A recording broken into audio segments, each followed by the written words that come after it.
बिहार शिक्षक बहाली 2019-2021 की बड़ी खबरों के साथ मैं नीरज। अभी की सबसे बड़ी खबर हम आपको दे दें। एस्टेट 2019-2021 केस डिसमिस हुआ है। पटना हाई कोर्ट में सिलेबस मुद्दे का केस डिसमिस हुआ। अधिवक्ता के हवाले से बड़ी खबर।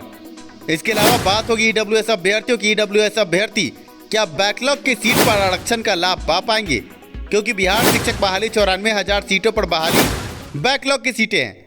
हम बात सीटेट दिसंबर 2019 अभ्यर्थियों और जनवरी 2021 सीटेट अभ्यर्थियों की भी करेंगे। सबसे पहले बड़ी खबरों में हम आपको बता दें, एस्टेट 2019-2021 केस डिसमिस हुआ। आज एक नंबर पर यह केस लिस्टेड था और अभ्यर्थी कयास लगा रहे थे कि कोई बड़ा फैसला आएगा। ऐसे में केस डिसमिस हुआ है। आपको बता दें कि पिछले कई तारीखों से यह केस आगे कैरी फॉरवर्ड हो रहा था और आज 4 मार्च 2021 को एक नंबर पर यह केस लिस्टेड था और बड़ी बहस हुई है। करीब 2 घंटे की बड़ी बहस के बाद ये फैसला आया कि ये केस डिसमिस होगा। आपको बता दें कि वरिष्ठ अधिवक्ता राजेंद्र नारायण जी से भी हमने बातचीत किया है। ये बड़े अधिवक्ता हैं। स्टेट अभ्यर्थियों की तरफ से पटना हाई कोर्ट में केस यही आगे बढ़ा रहे थे। उन्होंने बातचीत के क्रम में हमें बताया कि माननीय न्यायाधीश के द्वारा ये कहा गया कि परीक्षा से पहले कोई सिलेबस था ही नहीं। ऐसे में बिना सिलेबस की परीक्षा हुई है और परीक्षा जब हो चुकी है और परीक्षा में कोई कदाचार की व्यवस्था नहीं थी, तो ऐसे में रिजल्ट प्रकाशित किया जाए और ये केस आगे नहीं बढ़ पाएगा। सीधे तौर पर यह कहा जाए कि केस डिसमिस हुआ है।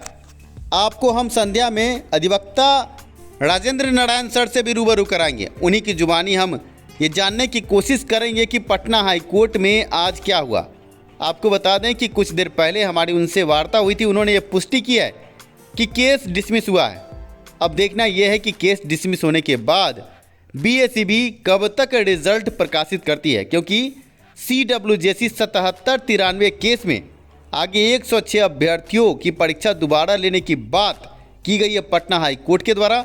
2 मार्च 2021 को बड़े केस की सुनवाई के बाद बड़ा ऑर्डर। क्या 106 अभ्यर्थियों की परीक्षा के बाद रिजल्ट प्रकाशित होगा? अभ्यर्थियों के मन में ये संशय है। ऐसे में जल्द ही हम बीएसईबी से संपर्क करके इस संबंध में जानने की कोशिश करेंगे कि 106 अभ्यर्थियों के साथ ये रिजल्ट आएगा या पहले अन्य अभ्यर्थियों का रिजल्ट आने के बाद स्पेशल परीक्षा लेने के बाद 106 अभ्यर्थियों का अलग से रिजल्ट आएगा। बीएसईबी अब आगे क्या कदम उठाती है, ये भविष्य की गोद में है। ऐसे में एक त्रुटिपूर्ण खबर के लिए हम क्षमा प्रार्थी। आपको बता दें कि national Federation of the blind के केस में सुनवाई 20 मार्च 2021 को नहीं होगी। क्षमा प्रार्थी हैं कि हमने ओरल ऑर्डर में तारीख तो देखा पर साल नहीं देखा, और जिस कारण से एक भारी त्रुटि हमारी टीम द्वारा हुई है। हम इसके लिए क्षमा प्रार्थी। आपके स्क्रीन पर आप देख सकते हैं 4/3/2020 का ओरल ऑर्डर है। ये पिछले साल का ओरल ऑर्डर है और 20/3/2020 पिछले साल जो सुनवाई की तिथि निर्धारित हुई थी वो तारीख आप देख सकते हैं। ऐसे में एक त्रुटिपूर्ण खबर अभी शिक्षा सुधार रोजगार के चैनल पर जो आपने देखा है, हमारी टीम द्वारा गलती से ये खबर प्रकाशित हो गई। आप देख सकते हैं आपके स्क्रीन पर 4/3/2020 और 20/3/2020 मतलब 2020 में सुनवाई की तारीख मुकर्रर हुई थी। आपको ये जानना चाहिए कि 2020 से ही बिहार शिक्षक बहाली पर रोक है national Federation of the blind के केस से। ऐसे में सीटेट दिसंबर अभ्यर्थियों के केस से पहले ही National Federation of the Blind का केस लिस्ट पर था और उसी वक्त का ये ओरल ऑर्डर है। सीटेट दिसंबर अभ्यर्थियों का केस पिछले दिनों डिस्पोज हो गया और केस में ये कहा गया कि 23/11/2019 के आगे जो भी अभ्यर्थी परीक्षा उत्तीर्ण करके आगे आए हैं सीटेट की या बीटेट की, उन्हें इस बहाली से वंचित रखा जाएगा। ऐसे में अब शिक्षा सुधार रोजगार के द्वारा एलपीए का केस आगे बढ़ाया गया है। आगे सुनवाई का इंतजार है। आपको ये जानना चाहिए कि national Federation of the blind के केस से बिहार शिक्षक बहाली पर रोक थी और उसी वक्त शिक्षा सुधार रोजगार की तरफ से जो बड़ा केस किया गया था सीटेट अभ्यर्थियों को मौका दिलवाने के लिए, उस केस से भी बिहार शिक्षक बहाली पर स्टे लगा और कहीं ना कहीं national Federation of the Blind का मुद्दा दब गया था। पर हमने उस वक्त भी आपको बताया था कि national Federation of the blind के केस से बिहार शिक्षक बहाली पर रोक है। ऐसे में अगर हमारे साथ जो कुछ लोग थे वो अगर आनन फानन में हड़बड़ाहट में केस को आगे नहीं बढ़ाते और शिक्षा सुधार रोजगार जिस तरह से केस को आगे लेकर चल रहा था, अगर चलने दिया जाता तो आज सीटेट दिसंबर 2019 अभ्यर्थी, साथ में जनवरी 2021 सीटेट अभ्यर्थी भी बिहार शिक्षक बहाली में होते। पर कुछ लोगों की गलती के कारण, कुछ लोगों की गलत नीतियों के कारण आज सीटेट दिसंबर अभ्यर्थी बिहार शिक्षक बहाली से बाहर है। हमने उस वक्त भी अभ्यर्थियों को समझाया था कि national Federation of the blind के केस से बिहार शिक्षक बहाली पर रोक है। ऐसे में सीटेट दिसंबर अभ्यर्थियों का केस स्लो चलना चाहिए।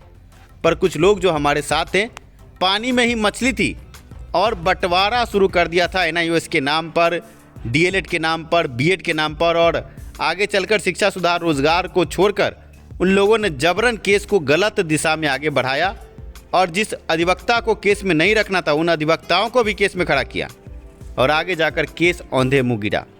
ऐसे में सीटेट दिसंबर 2019 अभ्यर्थी बिहार शिक्षक बहाली से बाहर हो गए। LPA का केस, PIL का केस पटना हाई कोर्ट में चल रहा है। आगे कब तक सुनवाई होगी ये कहना मुश्किल है। जनवरी से अब आगे मार्च हो गया और मार्च महीने में आगे तारीख पड़ने की संभावना है, पर हम ये साफ नहीं कह सकते कि मार्च में सुनवाई हो ही जाएगी, क्योंकि 2017 बिहार TD का केस, 2017 से LPA का केस पटना हाई कोर्ट में लंबित है, पर अभी तक केस में आगे कुछ नज़र नहीं आता। आपको ये भी जानना चाहिए कि DLED प्राथमिकता का केस, LPA का केस पटना हाई कोर्ट में सीटेट दिसंबर अभ्यर्थियों के केस से पहले लंबित हुआ, पर अभी तक तारीख नहीं मुकर्रर हुई है कि कब सुनवाई होगी। देखना यह है कि आगे LPA केस में होता क्या है।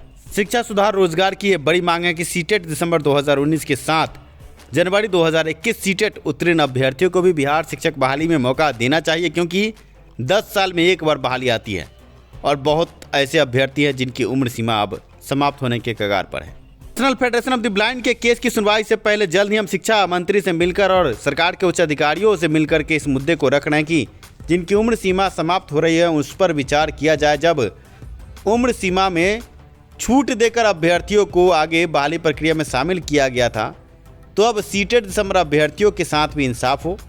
अब देखना यह है कि इस पर आगे मंत्री या उच्च अधिकारी क्या प्रतिक्रिया देते हैं। हम ये भी मुद्दा रख रहे हैं कि national Federation of the blind के केस में जिन दिव्यांग अभ्यर्थियों को मौका देने की बात है उनको कम से कम 1 महीना आवेदन करने का मौका दिया जाए। दिव्यांग अभ्यर्थियों के साथ ये नाइंसाफ़ी नहीं हो कि उनको मौका ना मिले। ऐसे में अब बात करेंगे EWS अभ्यर्थियों की। EWS अभ्यर्थियों की मुश्किलें बढ़ती नजर आ रही हैं। आपको बता दें कि बैकलॉग की सीटों पर EWS अभ्यर्थियों को आरक्षण का लाभ नहीं देने की बात विधानसभा में मंत्री श्रवण कुमार द्वारा कही गई। इस बयान के बाद सोशल मीडिया पर हड़कंप है। आपके स्क्रीन पर अखबार की कटिंग है, आप देख सकते हैं, साफ तौर से लिखा है EWS के तहत आरक्षित पदों की गणना चालू रिक्तियों पर होती है, बैकलॉग पर नहीं। ये श्रवण कुमार के बोल हैं और इस बोल के बाद तूफान मचना लाजमी है। देखना यह है कि क्या बिहार शिक्षक बहाली में इन बैकलॉग की सीटों पर, क्योंकि 2011-12 से 14 के बीच की ये सीटें हैं, इस बैकलॉग की सीट पर क्या EWS अभ्यर्थियों को आरक्षण का लाभ मिलता है या उन्हें बाहर का रास्ता दिखाया जा सकता है। क्योंकि विधानसभा में प्रश्न का जवाब जो आया है, इस आधार पर तो यही समझा जा रहा है कि EWS अभ्यर्थियों की मुश्किलें बढ़ सकती हैं। बने रहें, जुड़े रहें शिक्षा सुधार रोजगार के साथ। शिक्षा में सुधार हो, सभी के पास रोजगार हो, इसी नारे के साथ अगले वीडियो में मिलेंगे। एस्टेट 2019 केस 2 घंटे की सुनवाई में क्या क्या हुआ, इस संबंध में अधिवक्ता राजेंद्र नारायण से हम बातचीत करेंगे अगले वीडियो में और आपको स्पष्ट कराएंगे कि क्या हुआ था 2 घंटे की सुनवाई में, क्यों केस डिसमिस हुआ। धन्यवाद वीडियो देखने के लिए। वीडियो पसंद आया हो तो लाइक ज़रूर करें। मिलते हैं अगले वीडियो में।